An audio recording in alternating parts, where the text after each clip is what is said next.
Hey, don't get anything wrong now. You teenagers think you all big and bad over a daggone cell phone. That's my cell phone. Let me see that cell phone. And I'll give it to the guardian. Who's paying for it? And usually 99.9% of the time, who's paying for that cell phone, man? You did. Yeah. But you think you're all grown, so if you pop off, meaning you put hands on your guardian, the one that you say that you love, that is giving you what we said in the Army back in the day, 3 hots in a car, get what? You deserve to get what's coming to you. Because once you cross 18, and I understand about the dynamics if you're between the ages of 18, 21, youthful offender and stuff like that. But if you have to go up to Strickland, you don't want to be there. I don't care what your friends say. You don't want to be there. But anyway, part of the Miranda juvenile rights is as follows. If you're unable to pay for a lawyer, and if your parents or guardians have not provided a lawyer, one would be provided to you free of charge. If your counsel, parent, or guardian is not present, you have a right to communicate with them, and if necessary, reasonable means will be provided to get them to you. So in other words, you by yourself and somebody says, I want to know what you did. It's pretty bad that I've arrested people that are 12 years of age that have stolen a car. And mommy and daddy didn't even know they were gone. But you did that. I don't want to hear nothing about no cognitive age, because the cognitive age says if once you reach around 7 years old, you start knowing the difference, really knowing the difference between right and wrong. Yeah, for some of y'all that go into college, you're going to learn about cognitive ages when you start taking Psychology 1, Advanced Psychology. You'll understand all those dynamics. All right? So, when you encounter the police, first of all, I'm going to start out with my adult clientele. Listen, do you think that we want to take you to jail? Ma'am, do you think I want to take you to jail? You know what I get calls about? I want you to arrest him right now. Why do you want me to arrest him? Because he cussed at me. Man, he's got rights. I don't care. That's your job to arrest him. No, I'm violating his constitutional and civil rights and civil liberties. Title 10 of the Civil Rights Act of 1964 says no, not even law enforcement. No human being here in America can violate your constitutional or civil rights. So you think I'm going to do that craziness?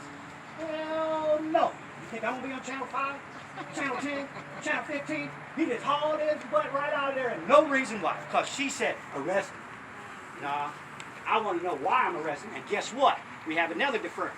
If you want him arrested, sign a citizen's arrest report like me and my partner did this morning on the domestic, putting their hands on their loved ones with children around.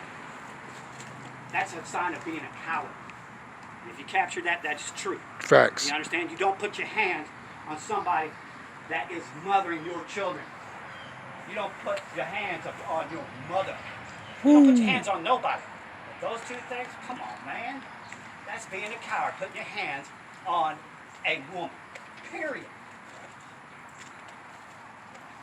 So, with those aspects being looked at, you got to understand their adult clientele. That when you're approached by the police, number one, we don't want to arrest you. We're there investigating a situation. Now we have to make split decisions. Don't exacerbate it by us arriving on scene. And every word that's rolling out of your mouth is MF this, SOB this, that B that, and all this other garbage. All it's doing is inflaming stuff. And if we find out that you've committed an infraction under Title 13 of the Alabama Code, we are morally obligated then to do something about it. Right. So when we put hands on you, to put cuffs on you, because people say, oh, he put hands on me. Well, I got to put my hand on you so I can put a pair of handcuffs on you. That's what happened this morning. The guy didn't want to go. He wound up going about 9 minutes later, but it was a hellacious fight there, ladies and gentlemen, because he didn't want to go. Just let us do our job, put the cuffs on, because you got the right to face your accuser and take it. Right. Well, I don't want to spend no time down in Mobile Metro. What's a simple thing in reference to that, then, if you don't want to down in Mobile Metro restricted? You ain't paying attention. I can see right through you. Just don't do nothing wrong. Right through me, and I'm looking right at you. You got it.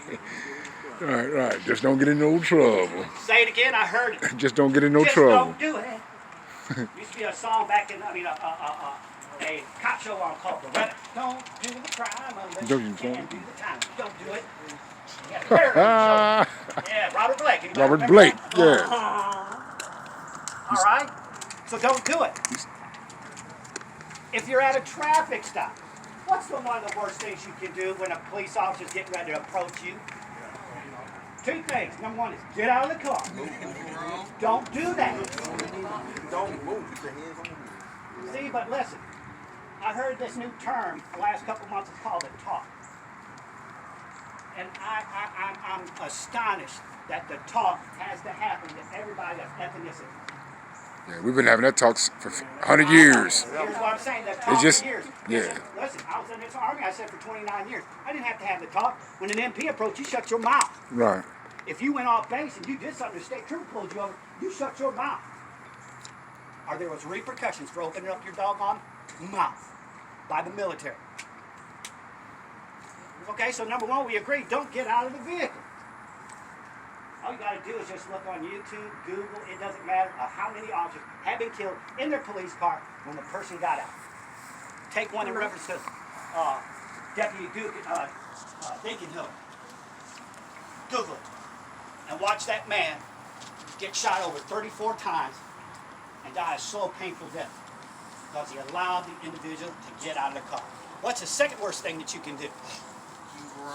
No, you can move around all you want now. If we see you going to the glove bar, we're going to tell you. Because see, what I do on a traffic stop, I do the following things. Is I'm going to make sure if you do get out of that vehicle and you decide to run, at least I got the vehicle. Because I'm going to find out who you are. All right? I use my loudspeaker, I turn on my dash cam and my body cam. I'm only one or two officers that have a body cam. And some people cannot stand it. Regular citizens go, I don't want you filming me, but you're filming me, so I'm filming you. I'm going to cover all my bases. Yeah, CYA. You can't come back and say, he used inflammatory rhetoric toward me because of the color of my skin. He's a racist. Nah. That's what we got to get rid of. He said but not. The thing is, when you're sitting inside your vehicle, I tell the people using my loudspeaker, driver, driver, driver. Take your keys out of the, or roll down your driver's turn off window the car. partially. And make sure the car's I'll say that on. 3 times. Take your keys out of the ignition. I'll say it 3 times. And you are being recorded via dash cam, body cam, and sometimes I do social media. So if something was to ever happen to me and they can't find evidence, I bet you they can. Yeah. All they got to do is go to my social media platform. If you ain't playing, I ain't playing. And then I engage in what's the second worst thing you can do if the officer has dismounted from the vehicle or not.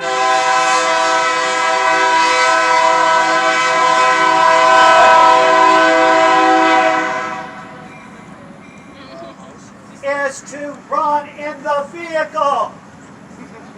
I want to take everybody on a high-speed chase. The lowest individual I ever went on a high-speed chase was 11 years old here in the city of Richmond. 11 years old! Is he able to grab? I was thinking, how in the heck did he get on the gas pedal and the brake? But he was goop. He was flying. All right? Grand Theft Auto. I encountered some women like favorite driver in. They can drive like a bat out of can. Yes, sir? So don't run. All right? If by chance you get a ticket, Off the chain, but don't be bad. You're already telling on yourself when you say the following. I walk up to your vehicle and say, man, sir, I'm cause for pulling you over. And you say, I stopped at that stop sign. Now you already know what the infraction is about, which tells me you didn't stop at that stop sign, but you still get your day in court. Right. All right? Now remember, I got a dash cam. I record everything. Myself. I can't vouch for other officers in other jurisdictions or even here. But take your ticket because you get your day in court. If it's a small infraction, like you're driving without a driver's license, I tell individuals, just come to your day in court. I'll challenge you.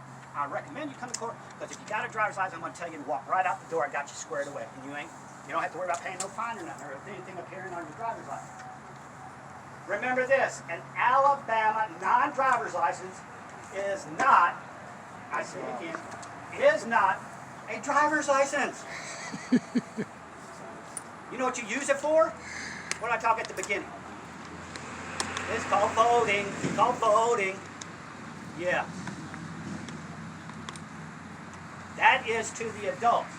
Now, for those that are below the age of 18, just sit in the vehicle, be quiet, let's get it over with. We'll call your parents, and then I'll talk to them what you did. Don't ever cuss out a police officer. Because all you're doing is you're looking at additional charges of disorderly conduct. Right. You can also be charged for harassment. Do you understand? If I take a report for a person that says that they've been cussed out, it's called harassment. I can do the same thing to you.